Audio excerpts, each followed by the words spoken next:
familiarity breeds contempt. I don't know in other language how you pronounce it or how you say it, but that means that when you are too familiar to something, you lose respect to something. For example, lately, in certain groups and certain religions, now they do not call our Creator, the Borei Olam, the Creator, not even Father. Now it's Daddy, or my papi, and then they think they have a very close relationship. They are very intimate related, and they don't realize that they are losing respect, reverence to the Creator.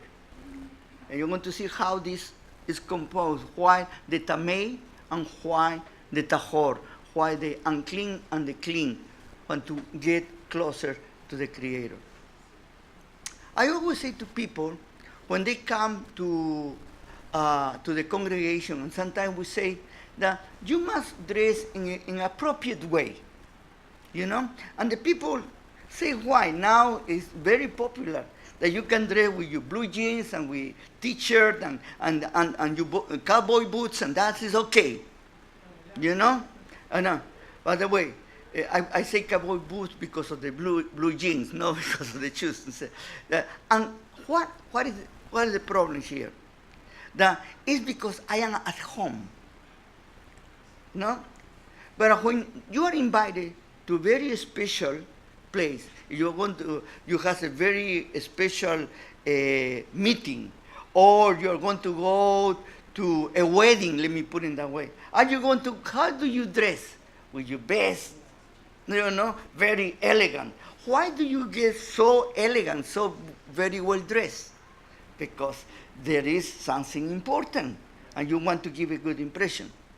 When you come to the synagogue, for us Jewish people, it's customary to come very well dressed.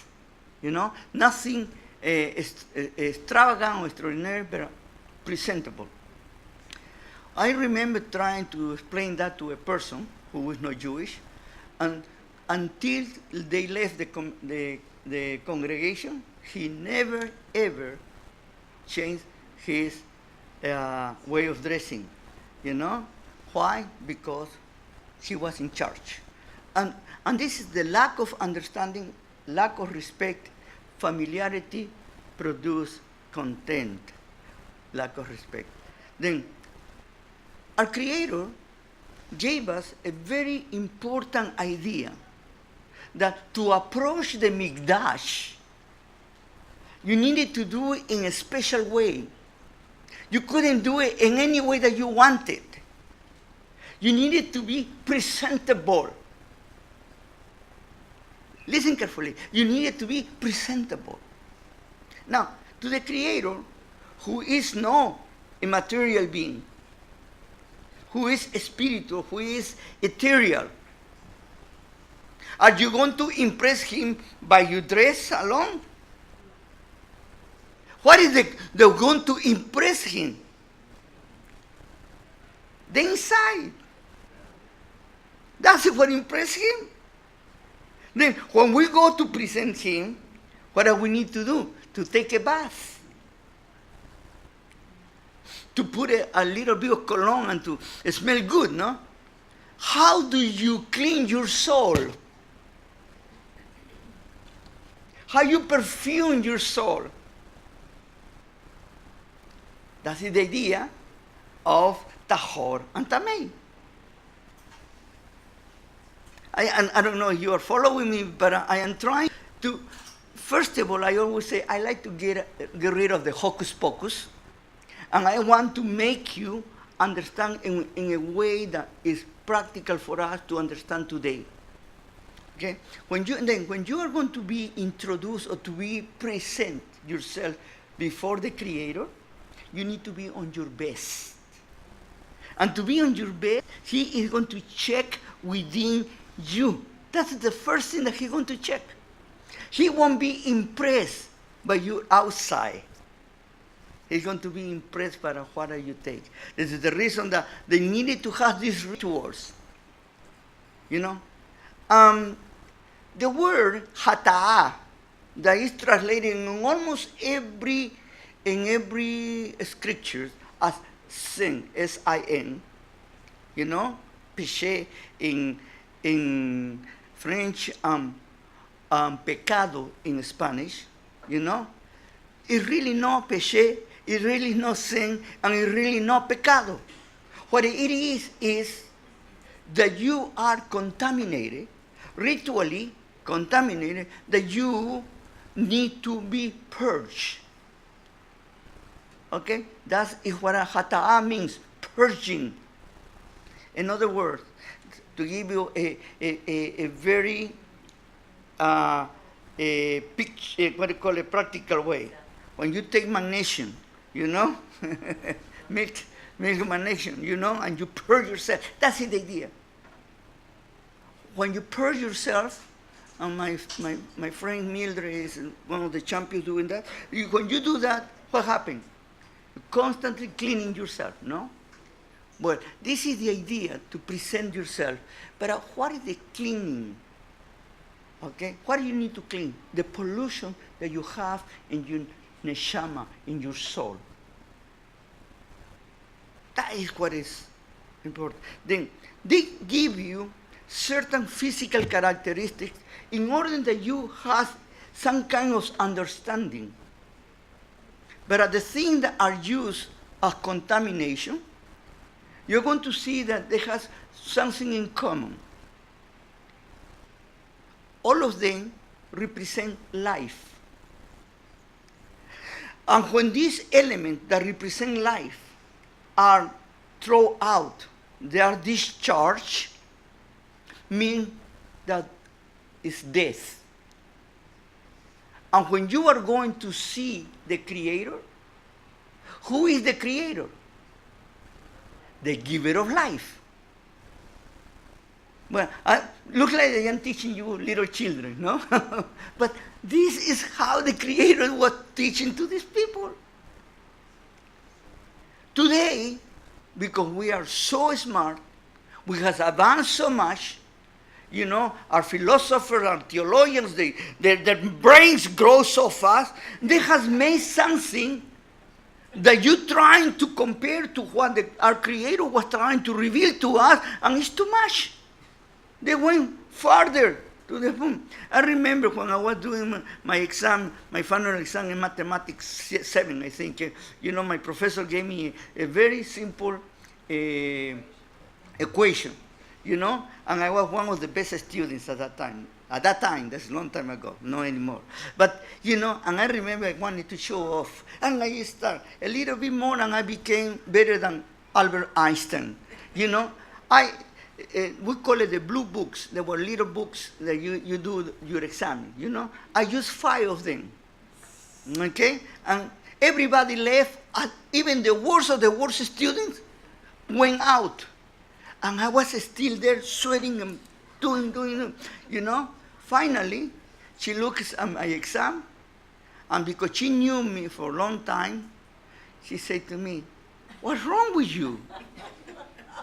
I said, "I cannot get the answer." And she looked at me, and you could discover a new world here. You know, boy, what I did. She said, why you have done that? And she said, "Look at this." She made 2 notes, and I saw that, and I was so embarrassed. Okay? I overdid it. I overcomplicated.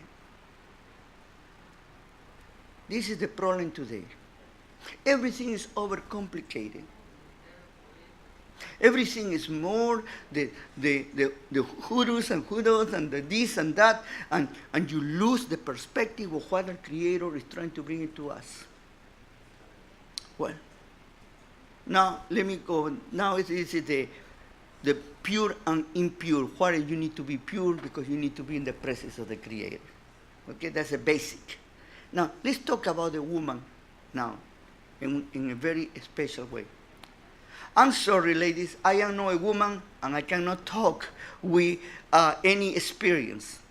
But I am familiar with certain women. I have known women, and my wife, I have been with when she gave birth and all those kind of things, and I know certain things.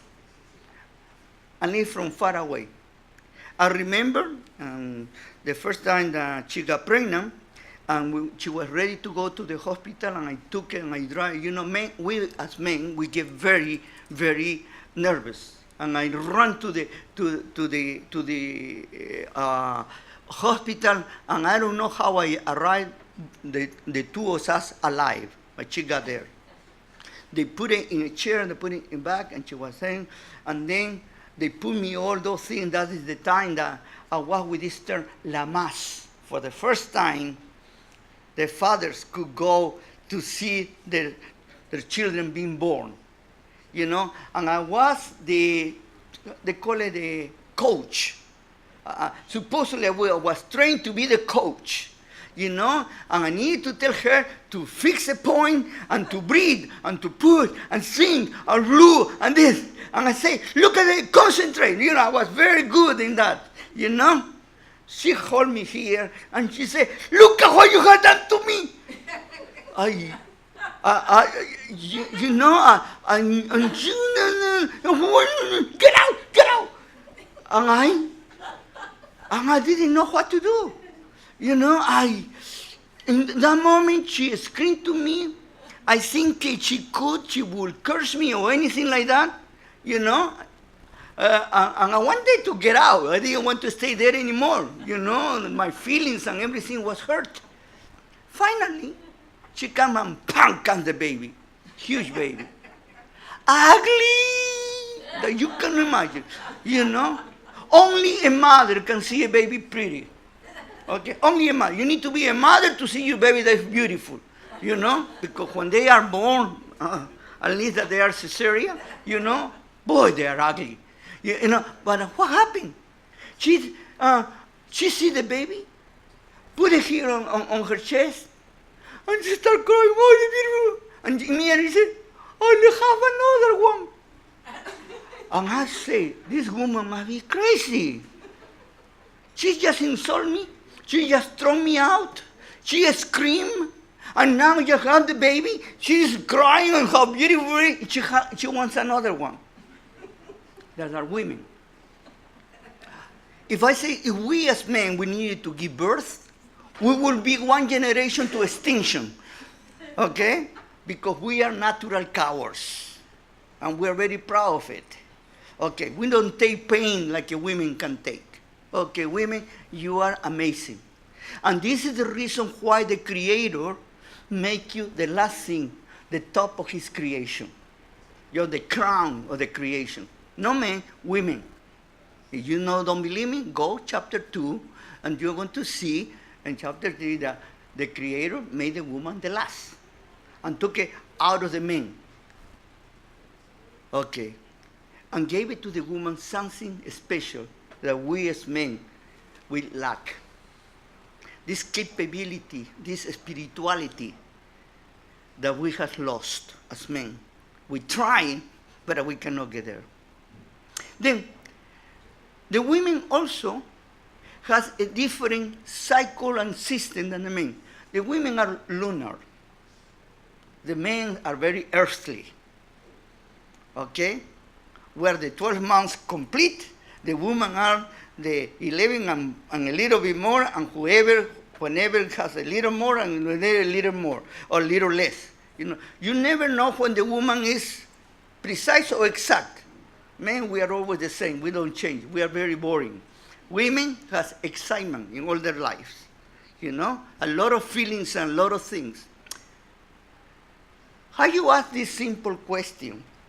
In this parasha, it's talking about the first thing about the woman is that she is going to be, you know, as a nidat. She is going to be for 7 days, you know, away. And on the 8th day, she is going to be okay to participate in what? In the brit milah if he's a boy. Okay? At the 8th day. 8th day, why the boys? Why the boys, they do the Brit Milah? They cut the very special place, you know? And they left and didn't have men. No, I say, we leave us, okay. But what is the reason? The men are circumcised and women are not. The Brit is a covenant of blood, no? Well, the woman has a covenant of blood with the Creator. Every month you are constant, you have it. We don't. The women, they don't need a covenant. We need it. The men, we need to be reminded. And this is, there are beautiful pictures that we can draw from all of this. But that doesn't mean that during this time, the woman, it is terrible, it's what do you call it, dirty. Because that is the idea that has been promoted until today. It's the opposite. But the Creator gave us, to us men, this idea. If you touch a woman in that moment, you are unclean. And the men want to show off that they can go to the temple and they can be seen. And if they touch a woman in that situation, they couldn't go to the temple. Then they will abstain. Do you know what it means for a woman that men abstain? Oh, what a joy, you know, get away from me, you know, and we need to use a pistol to put you away, you know. Then the woman finally start having a time that she deserves, a time for herself, a time of recovering. You know, I learned from a lady and mentioned to me, and I have seen many cases about the blues. I don't know if you can relate it with that. But most of the women, when they give birth, they go from a time that the hormonal system changed in such a way that they cannot put themselves together very quickly. And they have a new baby, they have this and they have that. And, you know, we as men, we do not understand. That's the reason we can never, ever understand you. Even if you try us to explain to us, we won't be able to understand it. Okay? Yeah, we are a little more limited, believe me or not. Sorry to tell you. Okay? Then, because we cannot understand it, we are spectators.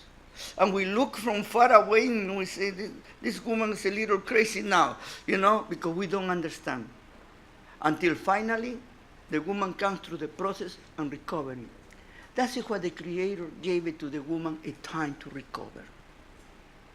And the only way that at that time, could explain it to the people that at this time, we were very limited. We were very primitive. Please understand that. You know, the only thing is, I show you a hocus pocus. If you touch the woman in this moment, you die. Woof! They go away. I don't touch you. Don't touch you until you're okay that can touch you. You see? And that was the process. Then, it had nothing to do with dirt, has to do with not touching. Our sages, they're trying to be holier than thou and better than anybody else. Not only they are the dates, they are the years or days, they are other days because the Torah says 7 days after. You know, our sages, to be sure, 14 days. You know, in case. You know, always is in case. You know, to be totally sure. And then everything is wrong. And they don't touch a woman, they don't look at a woman, that the woman is wrong. It's like, I'm going to be infected. We are in the 21st century, and we have not got it yet. Because religion fanaticism is the worst thing that can be. When you do not understand about the principles and the values that our Creator is giving to us, blessed be His name. Ladies, you are special. You are champions. And all that you're going through, I don't know how you can do it, but you are here with us. And we are grateful and thankful for you. But also, the Creator gave us roles, very clear. And these roles were because each one of us we have been made because we have special functions. And anytime that you change the functions, you destroy the creation. There is a term called contra natura. And this term means a lot. Every time that we go against the Creator, we self-destroy. And this is not only about morality. This is about what is right for all of us. You know, I have been discovering with the time how many groups are about rights and everything else. You know, now there is right for the mouse, right for the cats, right for the dogs, right for anybody. And they forget the rights about the human beings. They forget about the rights of the unborn child. They forget about the birthright. And everything is what is for me. That is pollution. That is the tamei of today. This is a very infectious disease. And we are suffering right now. You will be surprised at this time that I am talking to you, how much our way of thinking has changed about values. You will be surprised what is right and what is wrong today. And the worst part it is that, you know, there is no any longer freedom of beliefs. You cannot be free to believe whatever you want to believe. You're punished if you believe in something that the government tells you that is not right. You know? Even if with yourself, you cannot do that. You need to believe according to their terms. And sometimes many of us, we need to make decisions. Who do we follow? Do we follow the Creator or we follow men? What do you think? I love to repeat to you over and over again. Jeremiah Hanavi, the prophet Jeremiah. Cursed be the man who trusts in men, but blessed be the man who trusts in God. We're constantly. Then, this tahor and tamei for the woman, and then for the sarat, for the person who has been infected with something, is an idea that the Creator is giving to us, that the way that we need to go in His presence needs to be the best way that we need to go. And when we bring an offering, a korban, before we bring the korban, we need to be tahor. You don't become tahor because you come to the mikdash, as many people are telling you. The animal doesn't make you tahor. Like many religions tell you that the animal takes away your sin. It's just the opposite. It is you that before you bring the animal, as a sense of acknowledging and gratefulness to the Creator, you already make it the right thing. You have already examined yourself. You know, I said long ago, I make an example. I say, what happened when you have had, for example, an argument with somebody that you respect a lot, and you behave bad, and you feel really terrible, but you did something bad, and you don't know how to apologize. And then this person, with whom you have had this disagreement or this encounter, invites you his home or her home. And you feel very uncomfortable because you say, how I can go after what I have done? And then you say, well, I need to eat my humble pie. Not my apple pie, my humble pie. Yeah? I need to eat my humble pie. I need to get closer, and the first thing I need to say, I am really sorry for what I have done. Will you please take this? And what happens? He say, I cannot take it because you are a sinvergüenza. You are a shameless person. Huh? How do you feel? Leave, no? But what happened? Is she or she accepted your gift? She didn't ask you, only is telling you, you are going there because you are grateful. This is the idea of korbanot, the idea of offerings. We need to start becoming real. Then, when the woman goes to, after she has given birth and need to go to now to the temple and need to offer, and they ask you two offerings, one olot and one hataat. Depending if you have the means, you become a bigger animal. If you don't have much money, two little birds, no? But the idea is one is for olot and the other is for hataat. The olot is about thanking God for how grandiose it is. And the hataat, as many people and many translations, they translate it as atonement for the sin of the woman. You as yourself. It's not enough that she gave birth and going through all that pain and now she needs to be forgiven for her sin. What was her sin? To have a relationship with her husband? What was her sin? By the way, there are certain religions that believe on that.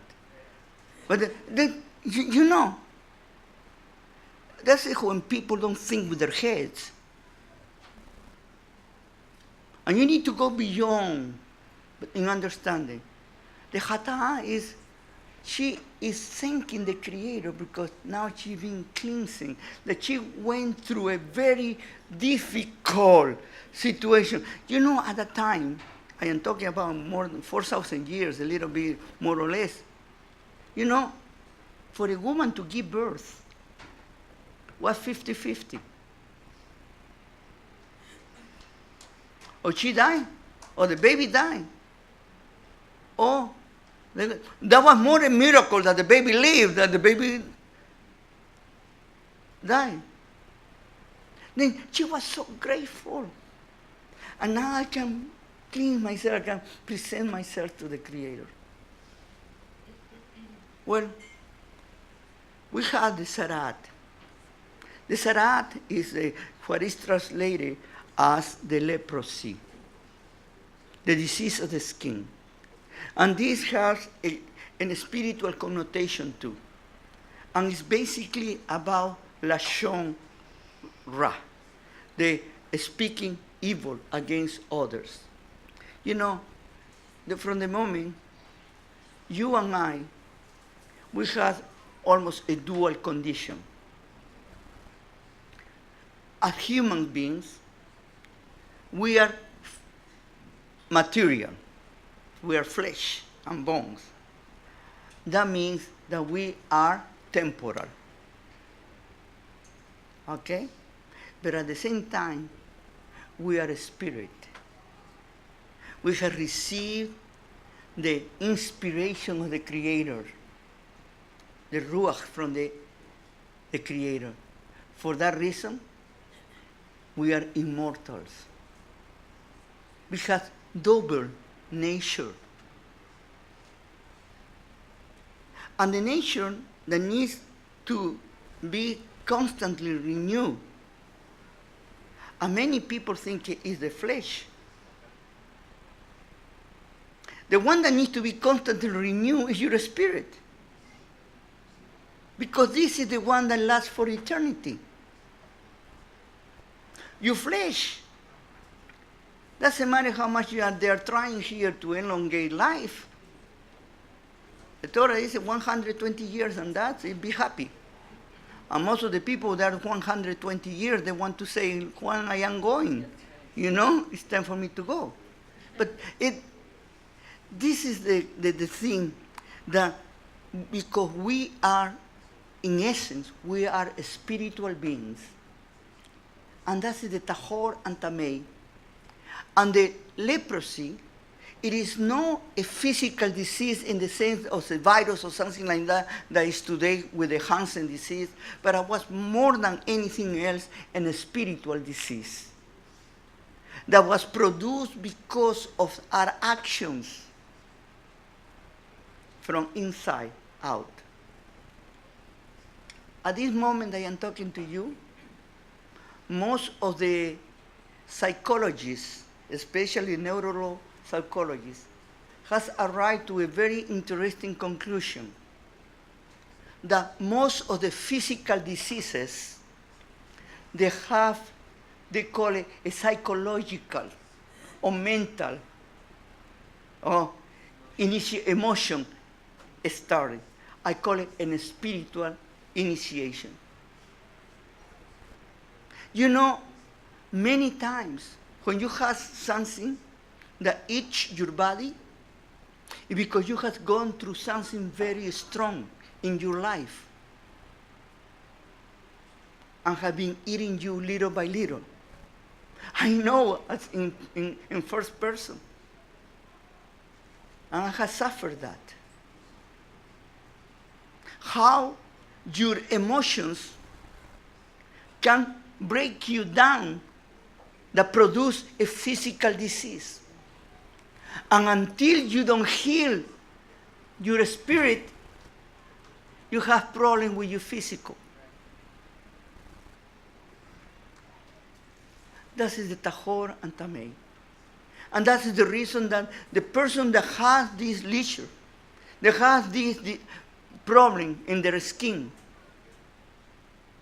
they need to go to the Kohen, to the priest. Not to the doctor, to a priest. And was the priest who was going to examine you and going to check you and give you time. And a time for you to rethink. A time for you to make it right. A time to come up in the right way. And you insist. What is very interesting, to tell you about how it has nothing to do with the physical. Here there is a portion that we just read, that if you have something that produces white, and then all your body is white, you're clean. How that could be? But then if your body starts healing, you're unclean. But again, all your body becomes white, you're clean. Then it's about, and when you are clean, you can mix with the other people. There is no quarantine. That means that was not contagious.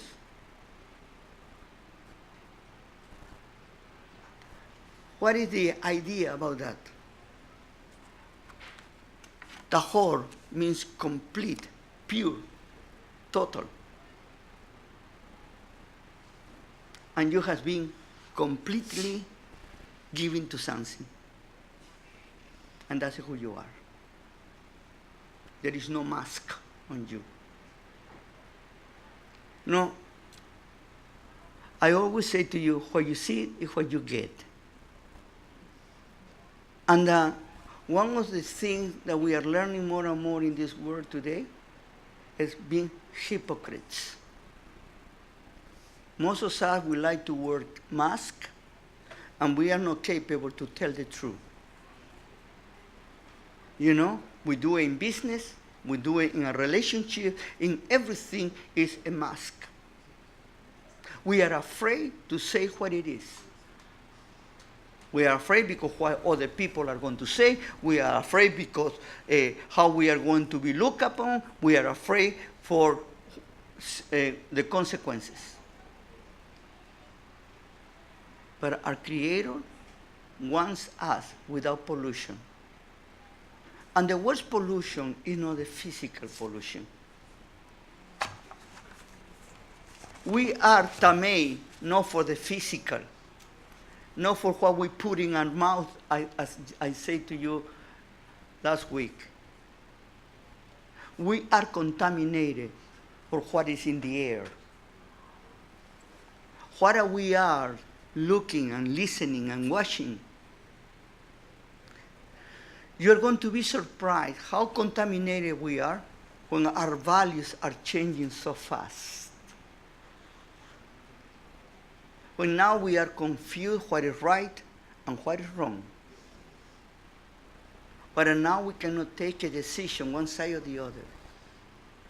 When we cannot say something directly and say, this is like this. Because now we need to think what is theological correct. We need to think what is political correct. We need to think what is sociological correct. Now we cannot think for ourselves. We cannot think what the Creator gave us, and He gave us the greatest motivation, spiritually speaking, in writing. He gave us the Torah, and giving us the Torah, He gave us the 10 Commandments, the 10 principles, the constitution of our life. That we follow those principles, we are going to be tahor. We are going to be clean. Shabbat shalom.